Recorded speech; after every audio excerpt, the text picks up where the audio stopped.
pagi. Sebelum kita memulai renungan pagi pada hari ini, mari kita bersatu di dalam doa. Terima kasih Tuhan atas anugerah-Mu sehingga semalam kami dapat beristirahat dengan nyenyak sehingga kami bisa bangun dengan segar pada pagi hari ini Tuhan. Dan sebentar Tuhan kami akan mendengarkan sebagian firman-Mu melalui renungan pagi. Kiranya Kau siapkan hati kami, Kau siapkan telinga kami agar kami hanya fokus mendengarkan renungan pada pagi hari ini, dan juga Kau berkati hamba-Mu yang akan menyampaikan renungan pagi pada hari ini. Kiranya renungan ini hamba-Mu sampaikan sesuai dengan kebenaran dan firman-Mu Tuhan. Terima kasih Tuhan, hanya dalam nama Tuhan Yesus kami berdoa dan mengucap syukur. Amin. Ayat renungan pagi pada hari ini terambil dari Pengkhotbah pasal 3 ayat ke-11 yang berbunyi, Ia membuat segala sesuatu indah pada waktunya, bahkan Ia memberikan kekekalan dalam hati mereka.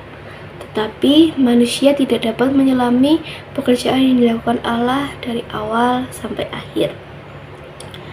Semua orang pasti menginginkan hal-hal yang tentunya membuat terasa bahagia. Dengan hikmat, kuasa, dan kerja keras, banyak orang berpikir bahwa mereka akan dapat mewujudkan hal-hal yang mereka inginkan dan juga harapkan. Akan tetapi kenyataannya tidak selalu demikian. Pengkhotbah memperlihatkan bahwa Allah terlibat dalam segala peristiwa yang terjadi dalam hidup kita. Kita harus menyesuaikan diri dengan waktu dan rencana yang telah Allah siapkan. Apa yang kita lihat dan juga kita alami saat ini memiliki batasan. Dari firman Tuhan yang kita baca pada hari ini dapat diambil beberapa pengertian. Yang pertama, pada bagian Ia membuat segala sesuatu indah pada waktunya. Bagian ini mengindikasikan bahwa segala sesuatu yang Tuhan izinkan terjadi dalam hidup kita adalah yang terbaik, meskipun kita sendiri belum melihat efek atau dampak bagi hidup kita. Tapi terkadang kita juga merasa sesuatu hal itu berlalu lebih cepat atau berlalu terlalu lambat. Tapi sesungguhnya Tuhan tahu kapan waktu yang paling tepat untuk kita. Lalu bagian kedua adalah Ia memberikan kekekalan di dalam hati mereka. Manusia diciptakan dengan kesadaran akan waktu yang lebih besar daripada sekedar kehidupan di dunia ini. Kata kekekalan dalam ayat ini menunjukkan bahwa manusia memiliki kerinduan untuk memahami sesuatu yang lebih daripada sekedar kehidupan duniawi. Hal ini menjelaskan mengapa manusia selalu mencari makna hidup dan bertanya tentang masa depan, serta memiliki keinginan untuk sesuatu yang lebih dari sekedar hal-hal duniawi. Lalu bagian ketiga adalah tetapi manusia tidak dapat menyelami pekerjaan yang dilakukan Allah dari awal sampai akhir. Sebenarnya pemahaman kita sebagai manusia ini memiliki keterbatasan terhadap rencana Tuhan. Kita itu cuma bisa melihat sebagian dari pekerjaan Tuhan, tetapi kita tidak bisa memahami secara keseluruhan gambaran besar yang telah Allah rancang dan Allah siapkan. Hal ini mengingatkan kita untuk percaya kepada Tuhan, bahkan ketika kita tidak mengerti apa yang sedang Allah lakukan di dalam hidup kita.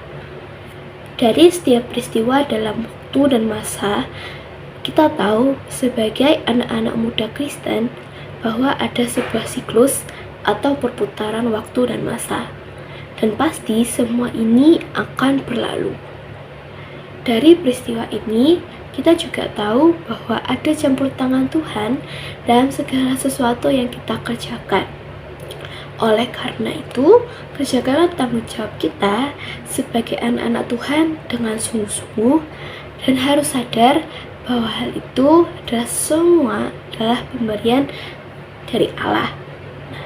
Dari renungan hari ini ada beberapa hal yang tentunya perlu kita kerjakan. Yang pertama adalah belajar untuk bersabar. Tuhan punya waktu yang tepat untuk segala sesuatunya. Jadi kita jangan terburu-buru atau frustasi ketika doa kita belum dijawab oleh Tuhan. Tapi sabar bukan berarti pasif ya teman-teman. Tapi kita tetap percaya bahwa Tuhan sedang bekerja di dalam hidup kita. Lalu yang kedua adalah percaya pada rencana Tuhan. Meskipun kita tidak memahami seluruh rencana Allah, tapi kita bisa yakin bahwa Allah sedang bekerja untuk kebaikan hidup kita. Ketika kita menghadapi pergumulan, kita diharapkan untuk tidak cepat menyerah atau kehilangan iman, karena Tuhan tahu apa yang terbaik bagi kita. Lalu selanjutnya adalah hiduplah dengan kesadaran kekekalan. Kita jangan hanya fokus pada hal-hal duniawi saja, tetapi kita harus menyiapkan diri untuk kehidupan yang lebih besar bersama Tuhan. Dan perlu kita ingat bahwa hidup ini tuh hanya sementara, tetapi kasih Tuhan bersifat kekal atau selama-lamanya. Pengkhotbah 3 ayat 11 mengajarkan bahwa Tuhan mengatur segala sesuatunya dengan sempurna, tetapi kita sebagai manusia tidak selalu bisa memahami rencana yang telah Allah siapkan. Oleh karena itu, kita diajak untuk percaya kepadanya, bersabar dalam menantikan waktunya, dan hidup dengan perspektif kekekalan. Dan aku juga berharap kita semua selalu sabar menunggu waktu dan rencana yang telah Allah siapkan hidup kita, karena kita perlu yakin bahwa Allah akan menyukai sesuatu hal yang lebih besar dan lebih indah bagi hidup kita. Sebelum kita mengakhiri renungan pagi pada hari ini, aku ajak teman-teman semua untuk bersatu di dalam doa. Terima kasih Tuhan Yesus, karena kami telah belajar bahwa kami harus selalu percaya, harus setia menunggu sepenuhnya kepada rencana dan campur tangan-Mu Tuhan. Kami tahu Tuhan bahwa segala sesuatu memiliki waktunya masing-masing, dan kami tahu Tuhan bahwa hanya Engkau-lah yang tahu kapan waktu yang terbaik dan hal yang terbaik untuk hidup kami Tuhan. Kiranya Kau kuatkan hati kami, Kau teguhkan hati kami dalam menanti dan menunggu hal-hal yang terbaik yang akan Kau berikan untuk hidup kami Tuhan.